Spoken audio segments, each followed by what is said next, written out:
بسم اللہ الرحمن الرحیم. میں ہوں عاصم فاروق اور آپ دیکھ رہے ہیں ریاست.pk. ابھی ایک بڑا ہی کرٹیکل معاملہ ہے جو زیر بحث ہے. رجب بٹ ہیں، ٹک ٹاکر ہیں، یوٹیوبر ہیں اور بلاگر ہیں. ان کے حوالے سے ایک معاملہ زیر بحث ہے اور عموماً ان پر معاملات کسی نہ کسی معاملے میں وہ زیر بحث رہتے ہی ہیں. لیکن اس دفعہ جو معاملہ ہے بڑا ہی کرٹیکل موضوع ہے. حضور اکرم صلی اللہ علیہ وآلہ وسلم کی ذات سے منسوب جو توہین رسالت کا قانون ہے، قانون پاکستان کے مطابق 295، اب اس میں 295 اے بی سی کے جو سیکشنز ہیں، اس حوالے سے رجب بٹ صاحب پہ یہ الزام ہے کہ انہوں نے جو ہے حضور صلی اللہ علیہ وآلہ وسلم کی گستاخی کا جو قانون ہے اس کو انہوں نے ایک مذاق کے وے میں لیا ہے. تو اس حوالے سے میرا بطور صحافی میرا یہ فرض بنتا ہے کہ میں حقائق آپ تک پہنچاؤں بجائے کسی کو میں سائیڈ لے کر یا میں جذباتی ہو کر یا ایکسٹریمسٹ ہو کر. حضور اکرم صلی اللہ علیہ وآلہ وسلم فخر کونین کی ذات ہم سب کے لیے اتنی ہی معتبر اور معزز ہے جتنا کوئی شخص اگر کلیم کرتا ہے دوسرے پر بات کرنے کے لیے. تو حضور صلی اللہ علیہ وآلہ وسلم کی جو ذات ہے ان پر ہماری جان، ہماری عزت، سب کچھ قربان. لیکن حقائق میں آپ کو اس حوالے سے بتاتا چلوں کہ رجب بٹ صاحب نے ایک ویڈیو بنائی تھی جی اپنے یوٹیوب چینل کے لیے، اپنے بلاگ کے لیے. پھر میرے استاد پہ بھی بہت دفعہ لگی تھی، میرے پہ بھی بہت دفعہ لگی. میرے استاد کے سر پہ بھی تھی 295، میرے سر پہ دو ہیں، 295 اے 295 سی. جو ہمارا آج پرفیوم لانچ ہونے جا رہا ہے اس کا نام بھی 295. سدھو موسے والا کا ایک گانا ہے 295. میرا جو استاد ہے سدھو موسے والا، اس پہ بھی 295 لگی تھی اور مجھ پہ بھی لگی ہے، مجھ پہ دو لگی ہیں، 295 اے اور 295 سی. اب یہ انہوں نے بڑا واضح الفاظ میں وہ ان تعزیرات پاکستان کے تحت وہ جو سیکشنز ہیں ان کا نام لیا.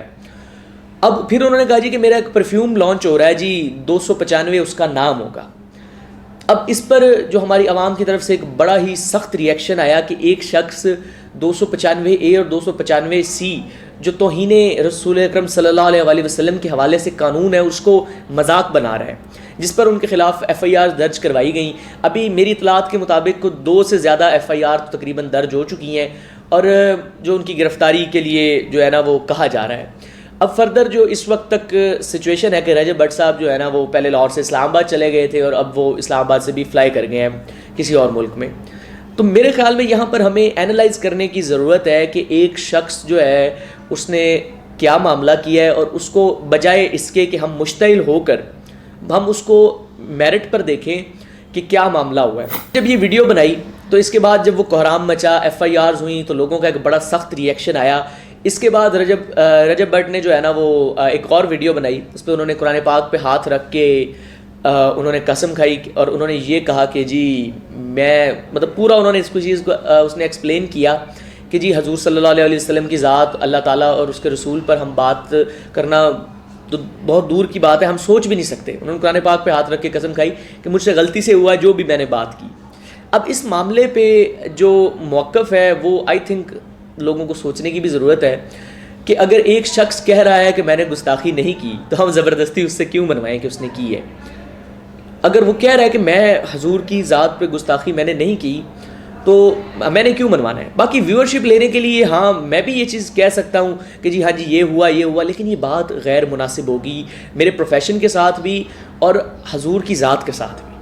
کہ اگر کوئی شخص واقعی حضور کی ذات کے گستاخی کرتا ہے تو اس کو سخت سے سخت سزا ہونی چاہیے اور اس پہ کوئی ٹالریٹ نہیں ہونا چاہیے. لیکن ایک شخص جس نے غلطی سے کوئی اگر بات کی ہے اور وہ اس چیز پر کہہ رہا ہے کہ میں نے یہ بات کی ہی نہیں ہے، میں اس سینس میں نہیں کی، تو بہرحال یہ تھے حقائق جو میں نے آپ تک پہنچائے. تو اس حوالے سے ہمیں پھر سوچنا چاہیے.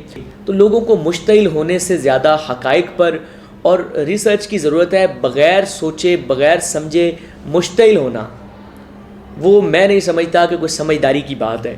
تو وہ ایک بڑی ہی مزیدار سی بات بنی ہوئی ہے کہ ہم لوگ جو ہے نا ہم حضور صلی اللہ علیہ وآلہ وسلم کی رستے کی جو ان کا رستہ انہوں نے بتایا ان کے مطابق زندگی گزارنا جو ہے نا وہ ہم مشکل سمجھتے ہیں اور ہم یہ سمجھتے ہیں کہ ہاں اس پر مر جانا آسان ہے. جبکہ حضور صلی اللہ علیہ وآلہ وسلم فخر کونین سید الثقلین کہ ان کی شریعت جو انہوں نے ہمیں دی اس کے مطابق ہم نے زندگی گزارنی ہے.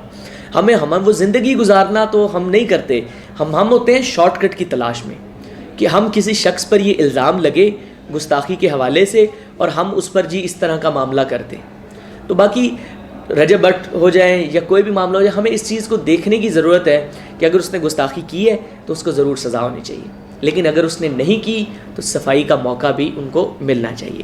تو اسی کے ساتھ اجازت دیجیے. انٹل دا نیکسٹ ٹائم، اللہ حافظ و ناصر.